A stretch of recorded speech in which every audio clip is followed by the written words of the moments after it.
खोची तालुक्यातील प्रसिद्ध भैरवनाथ मंदिर येथे नवरात्रीच्या 7व्या दिवशी भाविकांची प्रचंड गर्दी पाहायला मिळाली। सकाळपासूनच मंदिर परिसरात उत्साहाचे वातावरण निर्माण झालं होतं। देवीच्या दर्शनासाठी आणि तीर्थ अंगाराचे विशेष नवरात्र अनुभवण्यासाठी परिसरातील तसेच इतर जिल्ह्यातील भाविकांनी मोठ्या संख्येने उपस्थिती दर्शवली। यावेळी 25हून अधिक तीर्थ अंगारांनी नवरत्न केलं आहे। भक्तांनी मंत्रोच्चार, टाळ मृदुकांच्या गजरात आणि दांडियाच्या नादात देवीचे भैरवनाथ नामस्मरण करत अंगाराचे कठीण व्रत केले। संपूर्ण मंदिर परिसर भक्तिरसात न्हाऊन निघाला होता। या भव्य कार्यक्रमाच्या यशस्वी आयोजनामागे देवस्थान कमिटीचे उत्कृष्ट नियोजन ठरलं।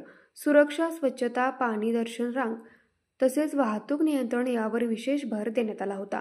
स्थानिक पोलीस प्रशासन, ग्रामपंचायत आणि स्वयंसेवकांनीही तसेच सालकरी, मानकरी व गावकरी यांनी उत्तम सहकार्य केले। भाविकांसाठी विशेष निवासाचे आयोजन करण्यात आलं होतं। शिस्तबद्ध दर्शन, भाविकांसाठी राहण्याची आणि विश्रांतीची सोय तसेच पहारेकरी व स्वयंसेवकांची तत्परता यामुळे कोणत्याही प्रकारचा अडथळा न होता कार्यक्रम सुरळीत पार पडला। न्यूज मराठी 24 साठी विनोद शिंगे, हातकणंगले। हे आहे गोकुळचं श्रीखंड, अगदी जिभेवर रेंगाळणारं। जिभेवरच नाही तर मनावरही रेंगाळणारं। गोकुळ श्रीखंड, मनावर रेंगाळणारं।